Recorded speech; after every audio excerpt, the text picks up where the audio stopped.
You know, I've seen the van life boom just like everyone else. Instagram feeds full of polished wooden interiors, mountain backdrops, and that classic shot of someone lounging in the back of a van with both doors open, staring out at a perfect beach sunrise like they've figured it all out. And I get it. There's a certain romance to the open road, the idea of freedom on four wheels. But here's the thing nobody talks about. Van life isn't as free as it looks. Now, I'm not here to knock anyone's dream. If life in a converted van makes you feel alive, more power to you. But I've lived on both sides of this fence, and I can tell you, sailing gives you a kind of freedom that van life just can't touch. It's not just about mobility or minimalism. It's about real independence, real solitude, and living in tune with the wind and the sea. So today, I want to pull back the curtain and talk about why living on a sailboat is actually more free than living in a van. Not the social media version of either, but the real, gritty, beautiful day-to-day of each. Let's dive into 5 areas where the sailing life quietly, steadily wins. Let's talk about comfort. Not the kind that looks good in photos, the kind that actually matters when you're living day in and day out in a tiny space. This is where sailing quietly outshines van life in ways most folks don't expect. In a van, space is tight. And I mean tight. Even in the most well-built conversions, you're basically living in a rolling shoebox. Once you've squeezed in a bed, a bit of storage, maybe a small kitchenette, there's barely room to move. Every little thing turns into a juggling act. Cook a meal, and suddenly there's nowhere to sit. Want to sleep? Gotta clear the gear off the bed first. Clothes pile up fast, dishes stack up faster,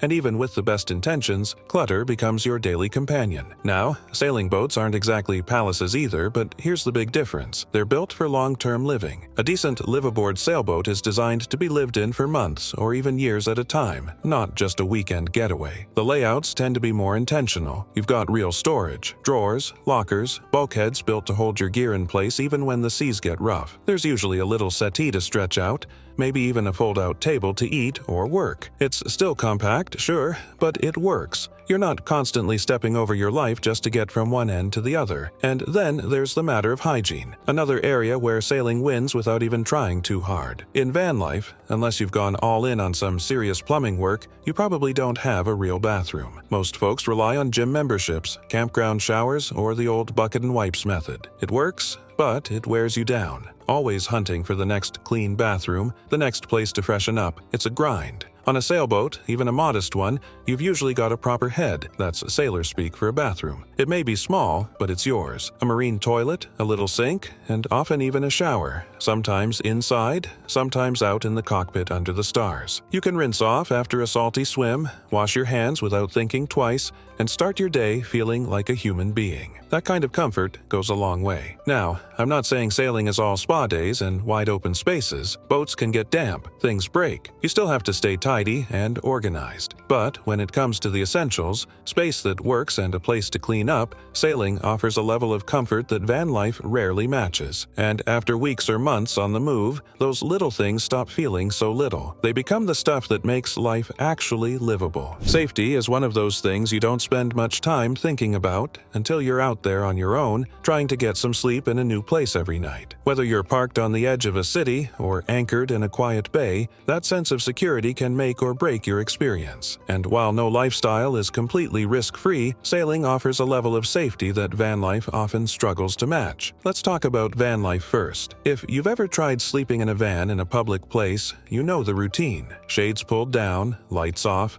hoping nobody knocks on the window in the middle of the night. Maybe it's a curious stranger, maybe it's a police officer, maybe it's someone with worse intentions. The reality is, when you're parked on the street, you're always just a few feet away from other people. People you don't know and can't control. There's this constant low-level stress of needing to move if things feel off, or if someone starts poking around. And then there's the fear of theft. Break-ins aren't uncommon. If you leave your van to go for a hike or even grab groceries, there's always that thought in the back of your head. What if it's not there, or not intact, when I get back? Now, compare that to life on a sailboat. Sure, boats have their own set of risks. Bad weather, navigation mistakes, and yes, in some areas of the world, piracy. But when you're anchored out in a quiet bay, surrounded by nothing but water and maybe a few other cruisers, the risk from other people drops dramatically. You're not just a sitting duck in a public lot. You're off the beaten path, hard to access, and, frankly, not worth the trouble for most bad actors. It takes effort to approach a boat at anchor, and anyone doing so can be seen or heard from a distance. There's also something powerful about mobility. On a sailboat, if a place doesn't feel right, you can literally pull up anchor and sail away. No traffic, no need to check for campground availability or worry about city ordinances. You just move with the tide. That kind of control over your environment goes a long way in feeling safe. And let's not forget the community aspect. The cruising community is tight-knit. People look out for each other. If there's trouble in an anchorage, word gets around fast. It's not uncommon for fellow sailors to radio a heads-up or lend a hand if someone's in distress. You're rarely alone in the way van lifers often are. So, no, sailing isn't completely free from danger. Nothing worth doing ever is. But when it comes to that quiet, gut-level sense of safety, being able to relax, sleep soundly, and trust your surroundings, life on the water usually feels a whole lot more secure than sleeping in the back of a van in a random parking lot. Privacy is one of those things you don't realize how important it is until you don't have it. And in van life, let's be honest, real privacy is rare. Most nights you're tucked into a parking lot,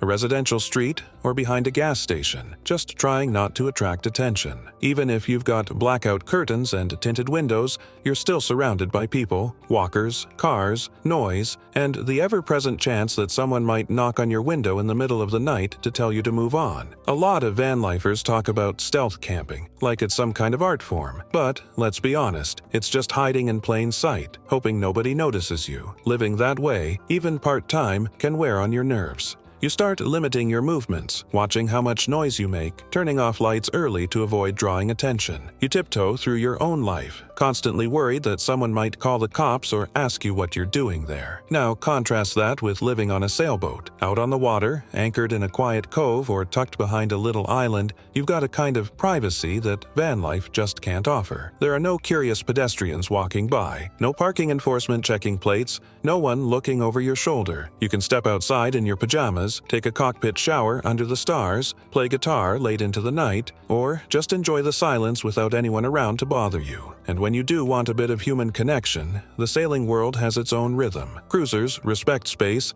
but they're always ready to lend a hand or share a drink. It's community on your terms. But when you want to be alone, you really can be, fully, peacefully alone. That's something van life just doesn't give you. In the end, the difference is simple. In a van, privacy means hiding. On a boat, privacy means space. And once you've experienced it, it's hard to go back. If there's one thing that quietly eats away at the so-called freedom of van life, it's fuel. Nobody dreams about long lines at gas stations or watching prices spike at the pump. But when you live in a van, that's just part of the deal. You're driving often, sometimes every day, chasing weather, groceries, water, or just the next legal place to park. And every mile burns fuel, adding up to hundreds, sometimes thousands, of dollars a month, depending on how far you roam. Even with a few solar panels slapped on the roof to keep your gadgets running, you're still tethered to the gas station. Solar helps with electricity, sure, but it doesn't move the van. Without fuel, you're stuck. And when the engine acts up, as it always does eventually, you're dealing with land mechanics, tow trucks, and unexpected repair bills that can flatten your budget in an afternoon. Then there's the logistics. Van life means constant resupply. Fuel, propane, water, dump stations,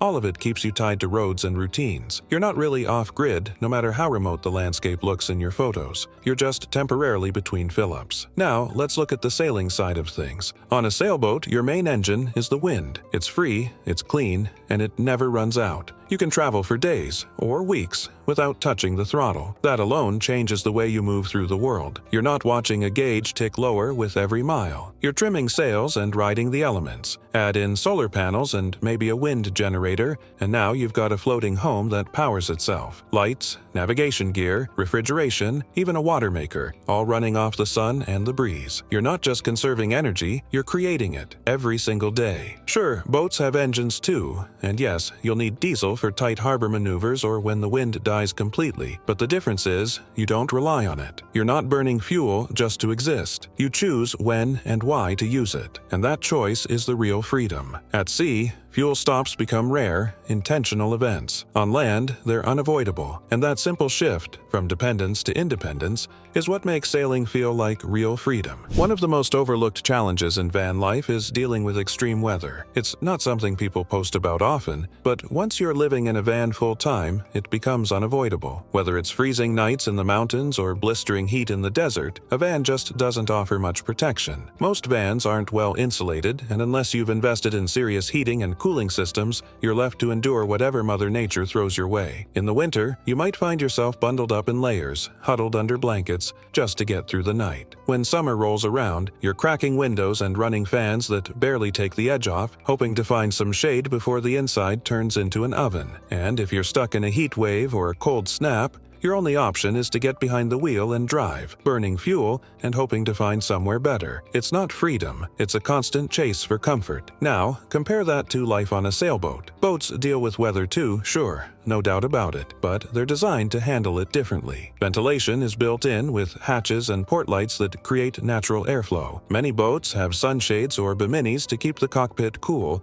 and at anchor, you're often surrounded by cooling breezes you just can't get in a parked van. And here's the real magic. Boats can move with the seasons. When it starts getting chilly, you sail south. When the tropics get too hot, you catch the wind north. Instead of enduring the weather, you chase the good stuff. Entire sailing routes, like the trade wind loops or the milk run across the Pacific, are built around following the best possible climate. You're not boxed in by highways or national borders, you've got the whole ocean as your playground. And while you still have to plan and be weather aware, storms are real and you respect them, the ability to shift your whole home toward better conditions is something van life just can't compete with. In a van, weather chases you. On a boat, you chase the weather. And when you get it right, anchored off a warm island, trade winds rustling the palm trees, the boat rocking gently beneath a glowing sky, you realize this isn't just about comfort. It's about choosing the life you want, not just enduring the one you're stuck with. So there you have it. 5 ways that life on a sailboat offers a kind of freedom van life just can't quite reach. It's not about knocking one lifestyle or glorifying the other. They both have their appeal. But if you're looking for real privacy, comfort that lasts, energy independence, and the ability to follow good weather wherever it leads, sailing gives you all that and more. Living on a boat isn't always smooth sailing, but the rewards run deep. The silence of a remote anchorage, the feeling of being self-sufficient, the simple joy of moving with the wind,